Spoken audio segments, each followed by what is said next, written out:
Welcome to doctor NYR YouTube channel. आज का जो टॉपिक है वह है पार्ट्स ऑफ फ्लावर का पार्ट 2। पार्ट 1 मैंने बना दिया, आप उसको देख सकते हैं। मैं डिस्क्रिप्शन में उसका लिंक दे दूंगा, please take a screenshot. Parts of flower में हम देखेंगे सबसे पहले परियंत्र जो होता है। ये क्या होता है, जब हमने प्रीवियस वीडियोस में पढ़ा है, जो सेपल्स जो होते हैं वो ग्रीन होते हैं और पेटल्स कलर्ड होते हैं। तो कभी कभी क्या होता है, किसी किसी फ्लावर में क्या होता है, ये जो पेटल्स और सेपल्स जो होते हैं ना, मतलब ये डिफ्रेंशिएट ही नहीं होते, पता भी नहीं चलता है कौन पेटल होता है कौन सेपल होता है। वो स्ट्रक्चर जो होता है ना, उसी को बोलते हैं परियंत्र। तो ये जो परियंत्र जो होता है, यहाँ पे जो हम पढ़ते थे, इसमें कैलेक्स में जब पढ़ते थे तो कैलेक्स में हम क्या देखते थे, इसका जो मेंबर रहता था कैलेक्स का, वो रहता था सेपल। इसी तरीके से कोरोला का जब हम देखते थे ना, तो कोरोला का पेटल मेंबर रहता था ना। तो अब यहाँ पे डिफ्रेंशिएट ही नहीं होता है कौन सा कैलेक्स से कौन सा पेटल है, लेकिन यहाँ पे तो मेंबर रहता है। जो यहाँ पे मेंबर होता है, जो यूनिट रहता है इसका, जो कैलेक्स का बना होता है, उसको बोलते हैं टैपल। तो अगर हम देखेंगे सेप्लॉयड परिणीत क्या होता है, परिणीत, तो यहाँ पे वो मतलब जब ये जो टैपल जो होता है, जब ये दिखेगा मतलब रिजेंबल हो जाएगा सेपल से, तो उसी को बोलते हैं सेप्लॉयड टैपल। तो फॉर एग्जांपल ये इस तरीके का जो सेप्लॉयड पेरियंथ जो होता है, ये प्रेजेंट है डेट पाम। इसी तरीके से पेटलॉयड परिणीत भी होता है। तो यहाँ पे क्या होता है, जो टैपल जो होता है वो किसके जैसे दिखेगा, पेटल के जैसे। पेटल के जैसे मतलब वो कलर जैसे दिखेगा, है ना। तो उसको बोलते हैं पेटलॉयड टैपल। तो ये एग्जांपल यहाँ पे आएगा एस्फोडेलस। इसके बाद जो है ना, तीसरा वोल जो हम पढ़ेंगे वो पढ़ेंगे एंड्रोशियम। एंड्रोशियम क्या होता है, जिस तरीके से कैलेक्स में क्या होता है, एक यूनिट को बोलते हैं सेपल और कैरोला में बोलते हैं एक यूनिट को पेटल। और ये जो एंड्रोशियम जो होता है, इसके जो मेंबर जो सिंगल यूनिट जो होता है वो बना होता है स्टेमन्स का, ठीक है ना। ये स्टेमन्स जो होते हैं, ये क्या होते हैं, बेसिक यूनिट होते हैं इस एंड्रोशियम का। तो अगर हम एंड्रोशियम देखेंगे, एंड्रोशियम क्या होता है, मेल पार्ट रहता है एक फ्लावर का। तो एंड्रोशियम में जो स्टेमन जो होता है, इसमें दो पार्ट्स होते हैं। मतलब इस तरीके से अगर मैं बनाऊंगा ये वाला, तो यहाँ से यहाँ तक को बोलते हैं स्टेमन। तो ऊपर वाला जो पार्ट जो होता है उसको बोलते हैं एंथर। और ये जो होता है, ये जिस तरीके से लीफ में पेटियोल होता है ना, इस तरीके से स्टेमन में भी एक स्टॉक रहता है, इस स्टॉक को बोलते हैं फिलामेंट। तो ये जो फिलामेंट जो होता है, ये जो एंथर जो होता है ना, ये एंथर अगर हम देखेंगे बायलोबड होता है। ये एक लोब हो गया, ये दो हो, बायलोबड मतलब दो, और एक लोब में मतलब दो चैम्बर होते हैं इस तरीके से। तो दो लोब्स में कितने चैम्बर्स होंगे, चार चैम्बर्स होंगे। तो ये जो चैम्बर्स होते हैं ना, 1 2 3 एंड 4, इन्हीं को बोलते हैं पोलन सैक्स। तो ये जो पोलन सैक्स क्या होते हैं, ये एक एंथर में कितने पोलन होंगे, फिर चार। तो ये जो पोलन सैक्स जो होते हैं, इनमें क्या होता है, इन्हीं में क्या होता है, पोलन ग्रेन्स जो होते हैं। जब हम फर्टिलाइजेशन या उस रिप्रोडक्शन पढ़ते हैं, जो पोलन ग्रेन्स जो होते हैं, यही मेल गैमेट यहीं पे प्रेजेंट होता है। तो यही क्या होता है, फिर ट्रांसफ़र होता है। तो इन्हीं पोलन सैक्स में जो होते हैं, पोलन ग्रेन्स जो होते हैं वो प्रोड्यूस होते हैं।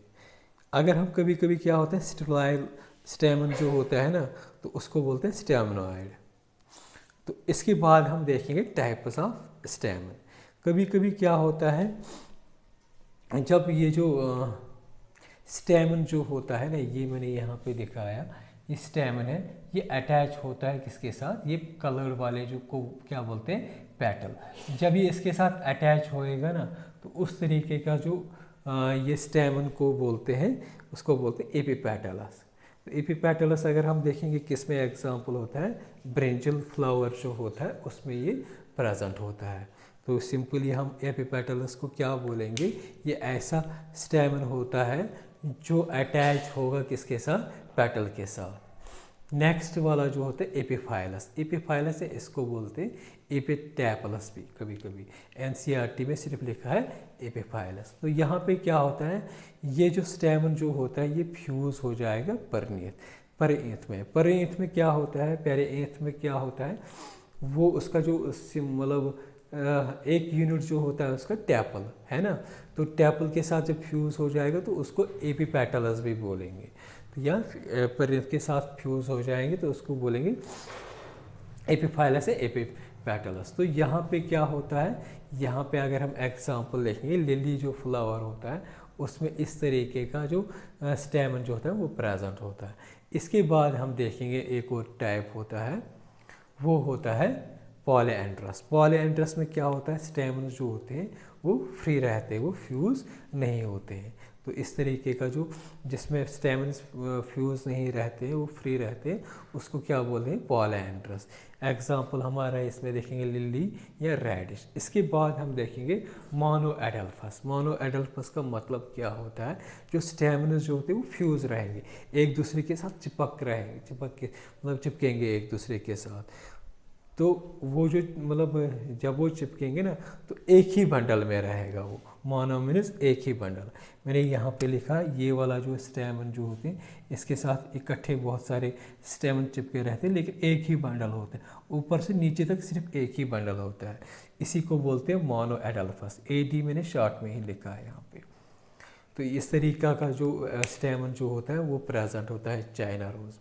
दूसरा क्या होता है डाईएडल्फस। डाई मीन्स दो, मतलब यहाँ पे स्टेमन्स फ्यूज़ रहेंगे, बहुत सारे स्टेमन्स फ्यूज़ रहेंगे लेकिन दो बंडल्स में, मतलब यहाँ पे एक बंडल ये है और ये एक बंडल ये है। इस बंडल में भी वो क्या रहेंगे, स्टेमन्स फ्यूज़ रहेंगे और इसमें भी फ्यूज़ रहेंगे, लेकिन बनाएंगे अलग अलग दो बंडल्स। उसी को बोलते हैं एडल्फस स्टेमन। ये प्रेजेंट होता है मटर, जो मटर का फ्लावर जो होता है उसमें ये प्रेजेंट होता है। पॉली मीन्स बहुत सारे, पॉली का मतलब होता है पॉली एडल्फस, मतलब यहाँ से दो से ज़्यादा जब फ्यूज़ हो जाएंगे ना, 1 2 3 4, तो दो से ज़्यादा मतलब जब स्टेमन्स फ्यूज़ हो जाएंगे वो क्या बनाएंगे, दो से ज़्यादा बंडल्स या दो से ज़्यादा बंचेस। इस तरीके का जो मतलब स्टेमन जो होता है उसको बोलते हैं पॉलीएडल्फस। इसमें एग्जांपल रहेगा सिट्रस या लेमन जो फ्लावर होता है उसमें इस तरीके का एग्जांपल है। दो और टाइप्स आते हैं, ये आते हैं on the base of length. जो फिलामेंट जो होता है उसकी लेंथ पे जो होता है उस पे भी दो तरह के स्टेमन्स प्रेजेंट होता है। एक होता है डायनेमस, दूसरा होता है टेट्राडायनेमस। सबसे पहले अगर हम देखेंगे डायनेमस, इसमें क्या होता है, इसमें टोटल नंबर ऑफ स्टेमन्स रहते हैं 4, और दो जो स्टेमन जो होते हैं वो शॉर्टर रहते हैं और जो दो रहते हैं वो लॉन्गर होते हैं। यहाँ पे मैंने दिखाया है, ये जो डायग्राम है ना, यहाँ पे 1 2, और ये जो दो होते हैं इनका जो फिलामेंट जो होता है बड़ा होता है, लॉन्गर होता है, और ये आउटर साइड प्रेजेंट होता है, और जो दो होते हैं उनका फिलामेंट छोटा रहता है। तो इसलिए यहाँ पे डोमिनेंट कौन सा फिलामेंट रहेगा, लॉन्गर वाला, तो इसीलिए इसको बोलते हैं डाई, क्योंकि लॉन्गर वाले कितने हैं, लॉन्गर वाले फिलामेंट दो ही होते हैं। तो इस तरीके का जो एग्जाम्पल होता है सैल्विया में प्रेजेंट होते हैं इस तरीके के स्टेमन। दूसरा होता है टेट्राडायनेमस। टेट्राडायनेमस क्या होता है, यहाँ पे 6 रहेंगे, स्टेमन्स कितने रहेंगे 6, उसमें से क्या रहेंगे 4 जो होंगे वो लॉन्गर रहेंगे, मतलब 1 2 3 4, ये 1 हो गया, ये 2 हो गया, ये 3 हो गया और ये 4 हो गया। और जो शॉर्टर फिलामेंट वाले रहेंगे वो 1 रहेंगे और 2 रहेंगे, तो मतलब 4 जो होते हैं वो लॉन्गर फिलामेंट वाले रहेंगे, इसीलिए क्या रहेगा, ये डोमिनेंट रहेंगे इस फ्लावर में, डोमिनेंट, इसीलिए इनका नाम जो होता है इसी टेट्राडायनेमस पे पड़ा है। तो जो शॉर्टर वाले फिलामेंट जो है वो बाहर साइड प्रेजेंट होंगे, वो सिर्फ 2 में प्रेजेंट होंगे। तो इस तरीके का जो एग्जाम्पल अगर हम देखेंगे किस फ्लावर में ये प्रेजेंट होता है, ये मस्टर्ड फ्लावर में प्रेजेंट होता है। अगर आप लोगों को हमारा ये वीडियो अच्छा लगा होगा, प्लीज़ इस चैनल को सब्सक्राइब कर दीजिएगा, वीडियो को लाइक एंड शेयर कर दीजिएगा। Thank you very much.